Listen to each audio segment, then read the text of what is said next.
সকাল সকাল ছাদে আসার পর বিড়ালদের দেই মর্নিং কফি, এবং মর্নিং কফি তো দেইরা দেই হইতেছে ক্যাট ফুড। বুঝে গেছে যে আমি তাদের জন্য খাবার নিয়ে আইছি। দেখেন কি সুন্দর করে একজন একজন করে উঠতেছে। আমার এই বিড়ালের রুমের মধ্যে আছে একটা ছোট্ট নতুন মেম্বার, অনেক পিচ্চি আর অনেক সুন্দর মাশাআল্লাহ। ওই যে চিপা থেকে বের হইতেছে, দেখেন এত কিউট আর সুন্দর চেহারা নিয়া আমারে কি ভয়টা দেখাইতেছে দেখছেন। পিচ্চি বিড়ালের সাথে তেমন একটা ভালো খাতির নেই, তাই আমি চিন্তা করছি আজকে ওরে নিয়ে আমি একটু ঘুরুম, কাজ টাজ করুম, তাইলে যদি একটু আদর জন্মায় ওর আমার জন্য।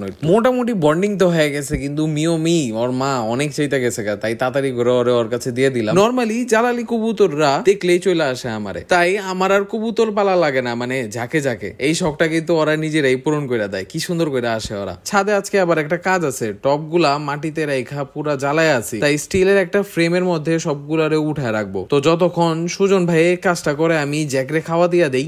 হে জ্যাকে করছে কি রুমে সব উল্টায় দিছে। মাটিতে একটা জিনিস দেখতে পারলাম, এটা হইতেছে জ্যাকের সবচেয়ে বড় লেজ। জ্যাক পড়ছে অবশেষে। ভাই আমি এত খুশি হইতেছি, একটা কারণ আছে এটার জন্য। এই পটটা হইলো আমার এখানে আসার পর উঠছে, তারপর পড়ছে। আর এইটা হইলো ও যখন মানে স্ট্রেসে ছিল তখন, তাও এটা এই রিসেন্টলি পড়ে গেছে মাশাআল্লাহ। কোনো প্যারটেরই এইরকম স্ট্রেস পিরিয়ড গুলা দেখা যায় তাদের পাখের মধ্যে। মোটামুটি ঘর ক্লিন দেওয়া কিন্তু শেষ, এখন জ্যাক বসের খাবার সময়। মাশাআল্লাহ অনেক সুন্দর রোদ উঠছে। জানেন রোদ উঠলে আমার একটা কাজ থাকেই, রেপটাইলস একজন একজন করে আলাদা আলাদা কেজের মধ্যে আমি দেই আমার সব রেপটাইলস গুলারে রোদে।